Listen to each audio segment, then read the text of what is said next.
Hello बच्चों, आज हम पढ़ेंगे कक्षा 7 की हिंदी वसंत भाग 2 से पाठ 5 मिठाई वाला।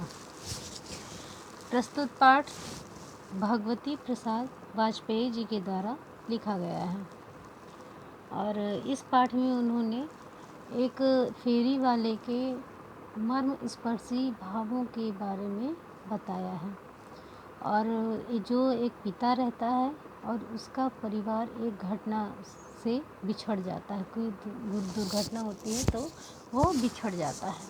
उसी के बारे में जब वो दूसरे बच्चों को देखता है तो उसको उसमें अपने बच्चे नज़र आते हैं और दूसरों के बच्चों की खुशी में वो अपने बच्चों की खुशी ढूंढता है।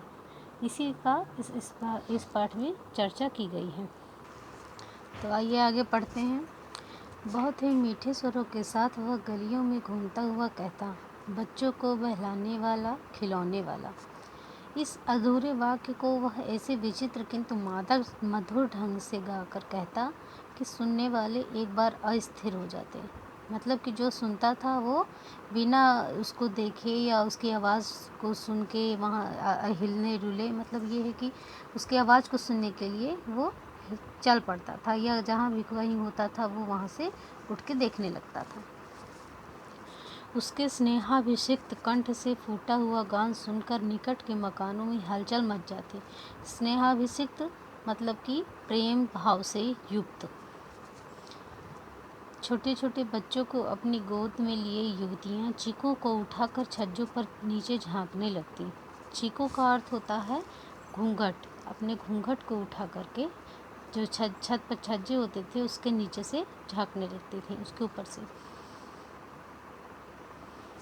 गलियों और उनके अंतर्व्यापी छोटे छोटे उद्यानों में खेलते और इठलाते हुए बच्चों का झुंड उसे घेर लेता। उद्यानों का अर्थ है बागीचे। और तब वह खिलौने वाला वहीं बैठकर खिलौने की पेटी खोल देता।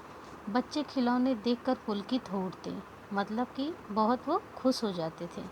वे पैसे लाकर खिलौने का मोल भाव करने लगते। पूछते, इसका क्या दाम है? और इसका मतलब बच्चे रहते हैं क्योंकि वो तुतलाते हैं, तो उनकी भाषा में बोला गया है कि इसका क्या दाम है और इसका। खिलौने वाला बच्चों को देखता और उनकी नन्ही नन्ही उंगलियों से पैसे ले लेता और बच्चों की इच्छा अनुसार उन्हें खिलौने दे देता। खिलौने लेकर फिर बच्चे उछलने कूदने लगते और फिर खिलौने वाला उसी प्रकार गाकर कहता, बच्चों को बहलाने वाला, खिलौने वाला। सागर की हिलोर की भांति उसका यह मादक गान गली भर के मकानों में इस ओर से उस ओर तक लहराता हुआ पहुंचता और खिलौने वाला आगे बढ़ जाता। जैसे सागर की लहरें हिलोर मारती हैं, लहर जब जाती है तो एक तरफ से उठती है दूसरी तरफ जाती है, उसी तरह उसकी आवाज़ भी जब वो बोलता था तो सारी गली में जहाँ एक तरफ से दूसरी तरफ की ओर वहाँ तक पहुँचती थी और सारे लोग उसकी ओर बढ़ जाते थे खिलौना खरीदने के लिए। राय विजय बहादुर के बच्चे भी एक दिन खिलौने लेकर घर आए। वे 2 बच्चे थे, चुन्नू और मुन्नू। चुन्नू जब खिलौने ले आया तो बोला, मेला घोड़ा कैसा सुंदर है, मतलब कि मेरा घोड़ा कैसा सुंदर है। मुन्नू बोला, और देखो मेला कैसा सुंदर है, मतलब कि और देखो मेरा कैसा सुंदर है। दोनों अपने हाथी घोड़े लेकर घर भर में उछलने लगी। इन बच्चों की माँ रोहिणी कुछ देर तक खड़े खड़े उनका खेल निरखती रही। अंत में दोनों बच्चों को बुलाकर उसने पूछा, अरे ओ चुन्नू मुन्नू, ये खिलौने तुमने कितने में लिए हैं? मुन्नू बोला, 2 पैसे में। खिलौना वाला दे गया है। रोहिणी सोचने लगी कि इतने सस्ते कैसे दे गया, यह तो वही जाने, लेकिन दे तो गया ही है, इतना तो निश्चय है।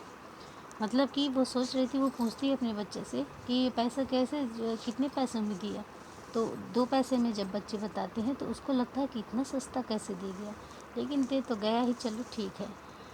एक जरा सी बात ठहरी, रोहिणी अपने काम में लग गई। मतलब एक बार पूछ के वो फिर अपने काम में लग गई कि चलो होगा, ठीक है, दे दिया होगा। फिर कभी उसे इस पर विचार करने की आवश्यकता भला क्यों पड़ती। फिर 6 महीने बाद नगर भर में 2-4 दिनों से एक मुरली वाले के आने का समाचार फैल गया। लोग कहने भी लगे, वाह भाई वाह, मुरली बजाने में वह एक ही उस्ताद है। मुरली बजाकर गाना सुनाकर वह मुरली बेचता भी है। सो दो दो पैसे में, सो भी दो दो पैसे में। भला इसमें उसे क्या मिलता होगा? मेहनत भी तो ना आती होगी।